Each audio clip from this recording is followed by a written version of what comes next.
नमस्कार, आप देख रहे हैं 7 टीवी भारत। 7 टीवी भारत के खास प्रोग्राम न्यूज मिनट में आपका बहुत बहुत स्वागत है। मैं हूं आपके साथ सुशील गिरीश। कमेंट में जरूर बताएं कि ये वीडियो आप कहां से देख रहे हैं। बिहार में आखिरकार ओवैसी को अछूत क्यों मान रहा है महागठबंधन। असदुद्दीन ओवैसी की पार्टी AIMIM बिहार चुनाव महागठबंधन में शामिल होकर लड़ना चाहती है, लेकिन तेजस्वी और लालू यादव की चुप्पी सवाल खड़े करती है। MY फैक्टर की राजनीति करने वाले तेजस्वी यादव को आखिर असदुद्दीन ओवैसी से परहेज क्यों है। बिहार में प्रशांत किशोर के जन सुराज अभियान में अरविंद केजरीवाल राजनीति का मिजाज महसूस किया है, लेकिन अरविंद केजरीवाल जैसा व्यवहार महागठबंधन में असदुद्दीन ओवैसी के साथ हो रहा है। इसलिए ब्लॉक के बनने से पहले अरविंद केजरीवाल के साथ भी विपक्षी खेमे में अछूत की तरह व्यवहार किया जाता था। खैर, अब तो अरविंद केजरीवाल ने खुद ही इंडिया ब्लॉक छोड़कर अपनी अलग राह अख्तियार कर ली है। प्रशांत किशोर और अरविंद केजरीवाल दोनों ही बिहार की सभी 243 विधानसभा सीटों पर चुनाव लड़ने जा रहे हैं। हैदराबाद से बाहर असदुद्दीन ओवैसी की पार्टी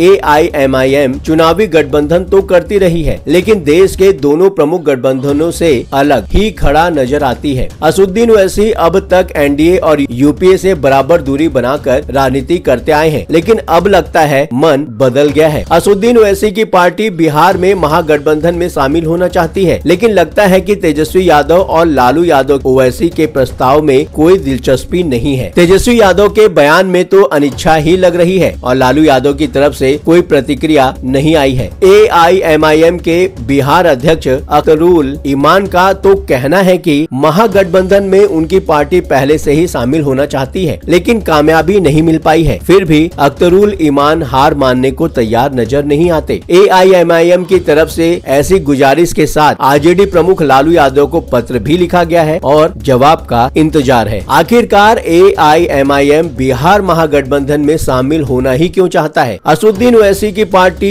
AIMIM के महागठबंधन में शामिल होने की गुजारिश के साथ दलील तो वाजिब है, लेकिन पार्टी के ट्रैक रिकॉर्ड को देखते हुए तेजस्वी यादव पहले से ही सतर्क हो गए हैं। AIMIM की पेशकश पर तेजस्वी यादव या लालू यादव की तरफ से कोई औपचारिक बयान नहीं आया है। अंदर से सुना ये गया है कि तेजस्वी यादव का कहना है कि उनके पास AIMIM की तरफ से कोई सीधा प्रस्ताव नहीं मिला है। एक मतलब तो ये भी हुआ कि किसी न किसी माध्यम से परोक्ष तरीके से संपर्क साधने की कोशिश चल रही है, लेकिन बात नहीं बन पा रही है। AIMIM के बिहार में बचे एकमात्र विधायक और प्रदेश अध्यक्ष अख्तरुल ईमान ने RJD नेता लालू प्रसाद यादव को इस सिलसिले में एक पत्र भी लिखा है। अख्तरुल ईमान का दावा है कि ऐसे ही प्रयास 2020 के बिहार विधानसभा चुनाव में भी किए गए थे और 2024 के लोकसभा चुनाव के दौरान भी, लेकिन सारी कोशिशें नाकाम रह गई। अख्तरुल ईमान कहते हैं, अगर सेक्युलर वोटों का बिखराव रोकना है तो AIMIM को महागठबंधन में शामिल करना जरूरी है। AIMIM नेता ने पत्र में लिखा है, वोटों के बिखराव का सीधा फायदा सांप्रदायिक ताकतों को मिलता है और ये बिखराव हर हाल में रोकना 2025 के चुनाव में बेहद जरूरी है। पत्र में AIMIM ने साफ कहा है कि अगर सेक्युलर वोटों का बिखराव रोका जाना है तो पार्टी को महागठबंधन में शामिल करना जरूरी है। अख्तरुल ईमान ने लिखा है कि इस बिखराव का सीधा फायदा सांप्रदायिक ताकतों को मिलता है, जिसे 2025 के चुनाव में रोका जाना बहुत जरूरी होगा। एक बात और भी समझनी होगी, आखिरकार AIMIM के लिए महागठबंधन में नो एंट्री का बोर्ड क्यों लगा है। 2020 के विधानसभा चुनाव में AIMIM ने 5 सीटें जीतकर वैसे ही सनसनी मचा दी थी, जैसे 2022 में गुजरात चुनाव में आम आदमी पार्टी ने। बाद में जब AIMIM के विधायक सत्ता पक्ष के करीब लगने लगे तो मुख्यमंत्री नीतीश कुमार ने अपनी दूरगामी सोच के तहत 4 विधायकों को लालू यादव के राष्ट्रीय जनता दल में शामिल करा दिया, लेकिन अख्तरुल ईमान नहीं गए। बिहार के जिन इलाकों यानी कि सीमांचल में असदुद्दीन ओवैसी की प्रभाव है, वहाँ के विधायक तो पहले से ही तेजस्वी यादव के साथ हो गए हैं। साथ ही तेजस्वी यादव और असदुद्दीन ओवैसी की राजनीति में एक पक्ष कॉमन तो है ही। तेजस्वी यादव को MY समीकरण की राजनीति विरासत में मिली है और ओवैसी उसी लाइन की कट्टर मुस्लिम राजनीति करते हैं। जाहिर है कि असदुद्दीन ओवैसी की सीमांचल इलाके से ही